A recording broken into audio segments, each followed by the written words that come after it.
ನಮಸ್ಕಾರಮ್ಮ. ನಮಸ್ಕಾರ ಸರ್. ನಾನು ಮುಂಚೆ ತುಂಬ ನೋವಿತ್ತು, ಕಾಲು ಎರಡೂ ಇತ್ತು. ಈಗ ನಿನ್ನೆದ ಕಾಲು ನೋವು ಇಲ್ಲ ನನಗೆ, ಟ್ರೀಟ್ಮೆಂಟ್ ತೊಗೊಂಡ್ಮೇಲೆ. ಆಮೇಲೆ ಪಾಪ ಡಾಕ್ಟ್ರು ಯಾವುದೋ ಫಂಕ್ಷನಿಗೆ ಹೋಗಿದ್ರು ಅನಿಸುತ್ತೆ, ಕರೆದ್ರೆ ಬಂದ್ರಿ, ಅಲ್ಲಿಂದ ಬೇರೆ ಊರಿಗೆ ಹೋದವರು ಬಂದ್ರಿ, ನೀವು ಟ್ರೀಟ್ಮೆಂಟ್ ಕೊಟ್ರಿ. ಟ್ರೀಟ್ಮೆಂಟ್ ಮುಗಿಯೋಕೆ ಸುಮಾರು 10 ಗಂಟೆ ಆಯಿತು ರಾತ್ರಿ. ಹೌದು ಸರ್. ಹಂಗಾಗಿ ಮತ್ತೆ ಇಲ್ಲಿ ವಾತಾವರಣ ಎಲ್ಲ ಚೆನ್ನಾಗಿದೆ.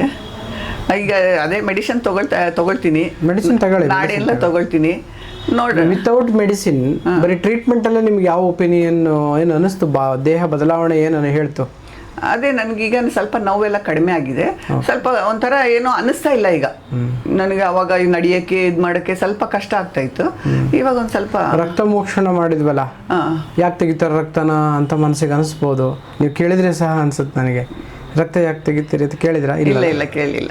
ನೀವು ತೆಗಿತೀರಾ ಅಂದ್ರೆ ಒಳ್ಳೇದಕ್ಕೆ ತೆಗಿತೀರಾ ಅಂತ ನಾನು ಸುಮ್ಮನೆ. ಯಾಕೆ ರಕ್ತದ ಕಲ್ಲರು, ರಕ್ತ ತೆಗೆದಾದ್ಮೇಲೆ ಏನು ಅನ್ನಿಸ್ತು? ಕಾಲು ಹಗುರ ಆಗಿದ್ದು, ಕಾಲು ಹಗುರ ಆಯ್ತು, ಮನಸ್ಸಿಗೆ ಸ್ವಲ್ಪ ಪ್ರಸನ್ನತೆ ಬಂತು. ಹೌದು. ಸೊ ದೇಹಕ್ಕೆ ಖುಷಿ ಆಯ್ತು. ಯಾಕೆಂದ್ರೆ ಈ ಕೆಟ್ಟ ರಕ್ತ, ನಮ್ದು ದೂಷಿತ ರಕ್ತ ದೇಹದಿಂದ ಹೋದಾಗ ಆ ಥರ ಬರುತ್ತೆ. ದೂಷಿತ ರಕ್ತ ಇದ್ರೆ ದೇಹದಲ್ಲಿ ಏನೇನು ಬದಲಾವಣೆ ಆಗುತ್ತೆ ಅಂತಂದ್ರೆ, ಒಂದು ಮನಸ್ಸಿಗೆ ಸಮಾಧಾನ ಇರಲ್ಲ, ಕಿರಿಕಿರಿ, ಬೇಜಾರು, ಅಸಮಾಧಾನ, ಅಸಂತೃಪ್ತಿ, ಜೊತೆಗೆ ನೆಗೆಟಿವ್ ಥಾಟ್ಸ್, ಭಯ, ಸಿಟ್ಟು ಜಾಸ್ತಿ, ಹೀಟ್ ಜಾಸ್ತಿ ಬಾಡಿದು, ಜೊತೆಗೆ ರಾತ್ರಿ ನಿದ್ರೆ ಬರುತ್ತೆ, ನಿದ್ರೆಯಿಂದ ಎಚ್ಚರದ ನಿದ್ರೆ ಬರಲ್ಲ. ಇವು ರಕ್ತದುಷ್ಟಿಯ ಲಕ್ಷಣಗಳು. ಆಯುರ್ವೇದದಲ್ಲಿ ಹೇಳ್ತಾರೆ, ಪ್ರಸನ್ನ ವರ್ಣ ಇಂದ್ರಿಯ ಅರ್ಥ ಇಚ್ಛಂತಂ ಅವ್ಯಾಹತ ಪಕ್ತೃವೇಗಂ ಸುಖಾನ್ವಿತಂ ತುಷ್ಟಿ ಪುಷ್ಟಿ ಬಲೋಪಪನ್ನಂ ಶುದ್ಧ ರಕ್ತ ಪುರುಷಂ ವದಂತಿ. ಶುದ್ಧ ರಕ್ತ ಇದ್ದರೆ ಅವನ ಮನಸ್ಸು ಪ್ರಸನ್ನತೆ ಆಗಿರುತ್ತಂತೆ. ಪ್ರಸನ್ನ ವರ್ಣ, ಕಾಂಪ್ಲೆಕ್ಷನ್, ಇಟ್ ಲುಕ್ಸ್ ಹೆಲ್ದಿ. ನಿಮ್ಮದು ಹತ್ರ ಇದೆ, ಪ್ರಸನ್ನತೆ ಇದೆ, ಸ್ಕಿನ್ ಚೆನ್ನಾಗಿದೆ. ಪ್ರಸನ್ನ ವರ್ಣ ಇಂದ್ರಿಯ ಅಂದರೆ ಕಣ್ಣು, ಮೂಗು, ಕಿವಿ, ನಾಲಿಗೆ, ಕರ್ಮೇಂದ್ರಿಯಗಳು, ಜ್ಞಾನೇಂದ್ರಿಯಗಳು, ಉಭಯೇಂದ್ರಿಯ, ಮನಸ್ಸು, 11 ಇಂದ್ರಿಯಗಳು ನಮ್ಮ ದೇಹದಲ್ಲಿ. ಅವು ತುಂಬ ಚೆನ್ನಾಗಿ ಅದಕ್ಕೆ ಕೊಟ್ಟರೆ ಕೆಲಸ ಕರೆಕ್ಟಾಗಿ ರೆಸ್ಪಾನ್ಸಿಬಲ್ ಆಗಿ ಮಾಡ್ತವೆ. ಮಾಡಿಲ್ಲ ಅಂದರೆ ರಕ್ತದೃಷ್ಟಿಯಾಗಿದೆ ಅಂತ ಅರ್ಥ. ಆಯಿತಾ? ಅದರ ನಂತರ ಶಬ್ದ, ಸ್ಪರ್ಶ, ರೂಪರಸಗಂಧ ಇವು ಅರ್ಥ. ಅಂದರೆ ಇಂದ್ರಿಯಗಳಿಗೆ ಅವ್ರು ಕೆಲಸ ಮಾಡೋ ಡ್ಯೂಟಿ ಕೊಟ್ಟಿರೋದು. ಮೂಗಿಗೆ ಸ್ಮೆಲ್ ನೋಡೋದು, ಕಣ್ಣಿಗೆ ನೋಡೋದು, ನಾಲ್ಗೆಗೆ ರುಚಿ ನೋಡೋದು, ಸ್ಕಿನ್ನಿಗೆ ಸ್ಪರ್ಶ ಅಂತ, ಇವೆಲ್ಲವನ್ನು ಕರೆಕ್ಟಾಗಿ ಮಾಡುತ್ತೆ. ಇಂದ್ರಿಯ ಅರ್ಥ ಇಚ್ಛಂತಂ ಅವ್ಯಾಹತ ಪಕ್ತೃವೇಗಂ. ನಿದ್ದೆ ಚೆನ್ನಾಗಿ ಬರುತ್ತೆ, ಮೋಷನ್ ಚೆನ್ನಾಗಾಗುತ್ತೆ, ಹಸು ಚೆನ್ನಾಗಾಗುತ್ತೆ, ಬಾಯಾರಿಕೆ ಚೆನ್ನಾಗಾಗುತ್ತೆ. ಜೊತೆಗೆ ಎಲ್ಲ ನ್ಯಾಚುರಲ್ ಅಡ್ಜಸ್ಟ್ ನಮ್ಮ ದೇಹದಲ್ಲಿ ಏನಿದೆ ಅವೆಲ್ಲವೂ ನ್ಯಾಚುರಲ್ ಆಗಿ ಆಗುತ್ತೆ.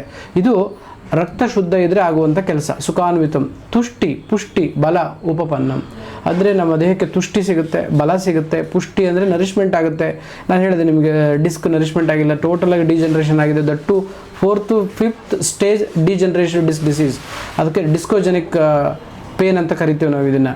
ನಿಮ್ಗೆ ಏನಾಗುತ್ತೆ, ತುಂಬ ಡಿಸ್ಕ್ ಬಲ್ಸ್ ಆಗಿಲ್ಲ, ಬಟ್ ಇರೋ ಡಿಸ್ಕ್ ಹಾಳಾಗಿಬಿಡಿದೆ, ನ್ಯೂಕ್ಲಿಯಸ್ ಪಲ್ಪೋಸಿಸ್ ಒಣಗೋಗ್ಬಿಡಿದೆ, ಡ್ರೈ ಆಗಿದೆ.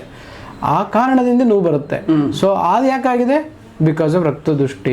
ಅದು ತುಷ್ಟಿ ಪುಷ್ಟಿ ಕೊಟ್ಟಿಲ್ಲ, ಪುಷ್ಟಿ ಕೊಟ್ಟಿಲ್ಲ, ಪೋಷಣೆ ಮಾಡಿಲ್ಲ, ಹಾಗಾಗಿ ಅದು ಒಣಗ್ತು. ಸೊ ಇದು ಶುದ್ಧ ರಕ್ತ ಇರುವಂತಹ ಮನುಷ್ಯರಿಗೆ ಬರುವ ಲಕ್ಷಣಗಳು. ಅದಿಲ್ಲ ಅಂದರೆ ಅಪೋಸಿಟ್ ಬರುತ್ತೆ. ಸೊ ಹಾಗಾಗಿ ನಿಮಗೆ ರಕ್ತ ತೆಗೆದಾಗ ತುಂಬ ಕಪ್ಪಿತ್ತು, ಥಿಕ್ನೆಸ್ ಜಾಸ್ತಿ ಇತ್ತು, ಜೊತೆಗೆ ಫ್ರೋದಿನೆಸ್ ಬರ್ತಿತ್ತು. ಅವೆಲ್ಲವೂ ಕೂಡ ರಕ್ತ ಕೆಟ್ಟಾಗ ಆಗುವಂತಹ ಮನಸ್ಸಿನ ಮೇಲೆ, ದೇಹದ ಮೇಲೆ ಆಗುವಂಥ ಪರಿಣಾಮ. ಅದನ್ನು ನಾವೇನೀಗ ರಕ್ತ ತೆಗೆದು ಜೊತೆಗೆ ರಕ್ತ ಶುದ್ಧಿ ಮಾಡೋದಕ್ಕೆ ಔಷಧಿಗಳನ್ನು ಕೊಟ್ಟಿದ್ದೀವಿ. ತಾತ್ಕಾಲಿಕವಾಗಿ ನಿಮಗೆ ನೋವು ಸ್ಟೇ ಆರ್ಡರ್ ಕೊಟ್ಟಿದ್ದೀವಿ. ನೋವುಗಳಿಗೆ ಎಲ್ಲದಕ್ಕೂ ಯಾವುದು ನಿಮಗೆ ನೋಟಿಸ್ ಕೊಡಬಾರ್ದು. ನೋವು ಸ್ಟೇ ಆರ್ಡರ್ ಕೊಟ್ಟಂಗೆ ಕೋರ್ಟಲ್ಲಿ ಆ ಥರ ಕೊಟ್ಟಿದ್ದೀವಿ. ಔಷಧಿ ತಗೊಂಡ್ರೆ ಎಲ್ಲ ಔಷಧಿ ತಗೊಂಡು ಒಳಗಡೆ ಇರೋ ಆರೋಗ್ಯನ ಸರಿಪಡಿಸ್ಕೊಂಡಾಗ ಮಾತ್ರ ಇದು ಸಂಪೂರ್ಣವಾದ ಗುಣ ಆಗೋ ಕಾಯಿಲೆ. ಈಗ ನಾವು ಮಾಡಿದ ತಕ್ಷಣ ಗುಣ ಆಗಿದೆ ಅಂತ ಹೇಳಲ್ಲ, ಬಟ್ ಆ ಗುಣಪಡಿಸುವ ದಾರಿಗೆ ಹೋಗ್ತಿದ್ದೀವಿ ಅಷ್ಟೇ.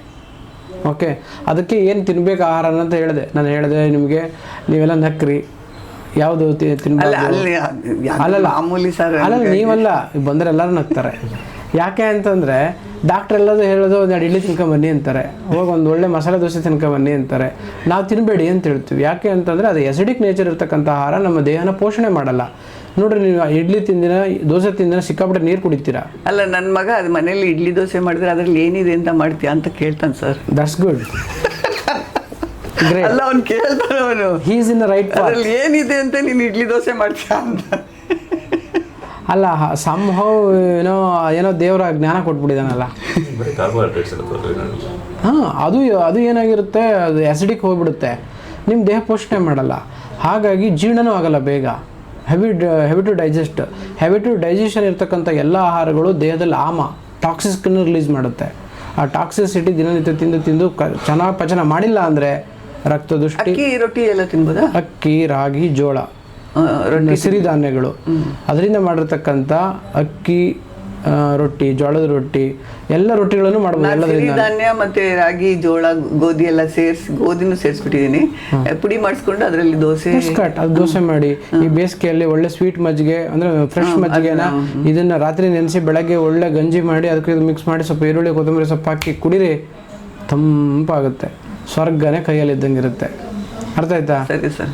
ಸೊ ಇಷ್ಟು ಮಾಡಿ ತದನಂತರ ಇದು ಹೇಳಿದೆ, ಯಾವುದು ಅಕ್ಕಿ, ರಾಗಿ, ಜೋಳ ಮಾಡೋ ಗಂಜಿ, ಮುದ್ದೆ, ಅನ್ನ, ರೊಟ್ಟಿ, ಕಿಚಡಿ, ಪಲಾವು, ಪೊಂಗಲ್ಲು, ಕಡುಬು, ನೀರು ದೋಸೆ ಇವೆಲ್ಲವೂ ತಿನ್ಬೋದು. ರಾತ್ರಿ ನೆನೆಸಿ ಬೆಳಗ್ಗೆ ರುಬ್ಬಿ ಹಾಗೇನು ದೋಸೆ ಮಾಡಿ ನೀರು ದೋಸೆ. ಅದು ಅಷ್ಟು ಆಸಿಡಿಕ್ ನೇಚರಿಗೆ ಬರಲಿಲ್ಲ. ಈಗ ಸ್ವಲ್ಪ ಅದೇ ಸರ್, ಈಗ ಗೋಧಿ ದೋಸೆ, ಗೋಧಿ ಗೋಧಿನೇ ಇಲ್ಲ, ಗೋಧಿ ರವೆ ಅಲ್ಲ, ಅಕ್ಕಿ ರವೆ ಇಸ್ ಬೆಸ್ಟ್.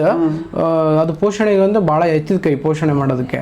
ಆದರೆ ಗೋಧಿ ಗ್ಲೂಟನ್ನ ಹೆಚ್ಚಿನ ಪ್ರಮಾಣದಲ್ಲಿ ಇರೋದ್ರಿಂದ ಅವರು ಡೈರೆಕ್ಟಾಗಿ ಗೋಧಿನ ಸಿದ್ಧಿ ಮತ್ತು ಶುದ್ಧಿ ಯೋಗ ಮಾಡಬೇಕು. ಚಪಾತಿನೇ ತಿನ್ನಬೇಕು ಅಂದರೆ 8 ದಿನ ಬಿಸಿಲಲ್ಲಿ ಒಣಗಿಸ್ಬೇಕು, ಮತ್ತು ನೆರಳಲ್ಲಿ ನೆನೆಸಿ 1 ದಿನ ಮತ್ತೆ ಒಣಗಿಸಿ ಹಿಟ್ಟು ಮಾಡ್ತಿದ್ರೆ ಅದು ಸಿದ್ಧಿ ಯೋಗ ಬಂತು. ಆ ಗ್ಲೂಟೆನ್ ಕಡಿಮೆ ಆಗುತ್ತೆ. ಆವಾಗ ಅದು ನ್ಯೂಟ್ರಿಷಿಯಸ್ ಫುಡ್ಡೇ. ಒಂದು ವೇಳೆ ಇಷ್ಟು ಮಾಡಿ ತಿಂದಂಗಿದ್ರೆ ಅಜೀರ್ಣ, ಗ್ಯಾಸ್ಟ್ರಿಕ್ಕು, ಲಿವರ್ ಪ್ರಾಬ್ಲಮ್ಮು, ಹೆಪ್ಯಾಟಿಕ್ ಪ್ರಾಬ್ಲಮ್ ಬರೋದಕ್ಕೆ ಸ್ಟಾರ್ಟ್ ಆಗುತ್ತೆ, ಫ್ಯಾಟಿ ಲಿವರ್ ಆಗೋಕ್ಕೆ ಸ್ಟಾರ್ಟ್ ಆಗುತ್ತೆ, ಕೊಲೆಸ್ಟ್ರಾಲ್ ಲೆವೆಲ್ ವೇರಿಯೇಷನ್ ಆಗೋಕ್ಕೆ ಸ್ಟಾರ್ಟ್ ಆಗುತ್ತೆ, ಮೋಷನ್ ಕ್ಲಿಯರ್ ಆಗಲ್ಲ. ಇದು ಚಪಾತಿ ತಿಂದರೆ ಆಗುವಂಥ ಲಕ್ಷಣಗಳು. ಜೊತೆ ಡಯಾಬಿಟಿಸ್ ಬರುತ್ತರಿಂದ ನಮ್ಮ ಹತ್ರ ಸಿಕ್ಕಾಪಟ್ಟೆ ಪೇಷಂಟ್ ಬರೀ ಚಪಾತಿ ಬಿಡಿಸಿ ಡಯಾಬಿಟಿಸ್ ಸರಿ ಮಾಡ್ಕೊಂಡಿದ್ವಿ. ಆಯಿತಾ? ಹಾಗಾಗಿ ಇಷ್ಟು ಆಹಾರಗಳನ್ನು ತಿನ್ನಿ, ಇಷ್ಟು ಆಹಾರಗಳನ್ನು ಬಿಡಿ. ದಿನನಿದ್ರೆ ಮಾಡಬೇಡಿ, ರಾತ್ರಿ ನಿದ್ರೆ ಗೆಡಬೇಡಿ. ರಾತ್ರಿ ನಿದ್ರೆ ಮಾಡಲೇಬೇಕು, ಡೈಲಿ ಎಚ್ಚರ ಇರಲೇಬೇಕು. ವಯಸ್ಸಾದವರಿಗೆ ಎಕ್ಸೆಪ್ಷನಲ್ ಅರ್ಧ ಗಂಟೆ 1 ಗಂಟೆ ಚೇರ್ ಮೇಲೆ ಕೂತ್ಕೊಂಡು ಆಸೀನ ಪ್ರಚಲಾಯಿತೆ ನ ಸುಖಂ ನ ದುಃಖ, ಚೇರ್ ಮೇಲೆ ಕೂತ್ಕೊಂಡು ನಿದ್ದೆ ಮಾಡ್ಬೋದು. ಅದರಿಂದ ಸುಖನೂ ಇಲ್ಲ, ದುಃಖನೂ ಇಲ್ಲ, ಲಾಭನೂ ಇಲ್ಲ, ನಷ್ಟನೂ ಇಲ್ಲ. ಆರಾಮ್ ಯು ಕ್ಯಾನ್ ಟೇಕ್ ರೆಸ್ಟ್, ಆರಾಮ್ ಚೇರಲ್ಲಿ ಮಲಗ್ಬೋದು. ಆಯಿತಾ?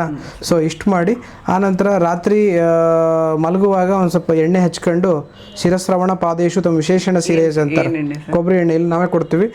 ನಿದ್ದೆ ಬರದೇ ಇದ್ರೆ ತಲೆನೋವು ಶುರು ಆಗ್ಬಿಡುತ್ತೆ ಸರ್ ನನಗೆ. ಅದು ರಕ್ತ ದೃಷ್ಟಿ ಇರೋದ್ರಿಂದ ಬರೋದು ಅದು ತಲೆನೋವು. ತಲೆ ಭಾರ ಆಗ್ಬಿಡುತ್ತೆ ಎಣ್ಣೆ ಹಚ್ಚಿದ ತಕ್ಷಣ. ಎಣ್ಣೆ ಹಚ್ಚಿದ ಕೂಡಲೇ ಈಗ ಏನು ರಕ್ತ ದೃಷ್ಟಿ ಔಷಧಿ ಕೊಟ್ಟಿದ್ದೀನಲ್ಲ ಸರಿಯಾಗುತ್ತೆ. ನಿಮ್ಗೆ ತಲೆ ಭಾರ ಆಯಿತು ಅಂತಂದರೆ ಇಷ್ಟು ಶುಂಠಿ 2 ಮೆಣಸಿನಕಾಳು ಬಾಯಿಗೆ ಇಟ್ಕೊಳ್ಳಿ, ಇಮಿಡಿಯೇಟ್ ಕೊಡುತ್ತೆ. ಆಯಿತಾ? ಸೊ ಹಾಗಾಗಿ ನಿದ್ದೆ ಬರೋದಕ್ಕೋಸ್ಕರ ಸ್ವಲ್ಪ ಎಣ್ಣೆ ಕಿವಿಗೆ, ಅಂಗಾಲಿಗೆ ಹಚ್ಚಿಗೆ ನಿದ್ದೆ ಮಾಡಿದ್ರೆ ನಿದ್ದೆ ಬಂದುಬಿಡುತ್ತೆ ರಾತ್ರಿ. ಇಷ್ಟು ಮಾಡಿ ಮತ್ತೆ ನಾನು ಹೇಳಿದ ಫಾಲೋಅಪ್ ಬನ್ನಿ. ಎಕ್ಸಸೈಸ್ ಚೀಟ್ ಕೊಡ್ತಾರೆ, ಹೇಳ್ಕೊಡ್ತಾರೆ, ಅದನ್ನು ಚಂದ ಮಾಡಿ. I think you will live with happiness. Okay? Only disease cure ಆಗೋಕ್ಕೆ ಲೈಫ್ ಮಾಡಿಫಿಕೇಶನ್ ಬೇಕು ಸರ್. ನಾನು ಅದನ್ನು ಮೆಡಿಸಿನ್ಸ್ ಎಲ್ಲ ಅದು ಟೈಮ್ ಮಾಡಿಕೊಂಡು ನಾನು ಬೇಕಾದ್ರೆ 1 ವಾರ ಬಂದು ಇದು ಮಾಡ್ತೀನಿ. ಆಯಿತು. ಎಸ್, ನಮಸ್ತೆ. Thank you sir.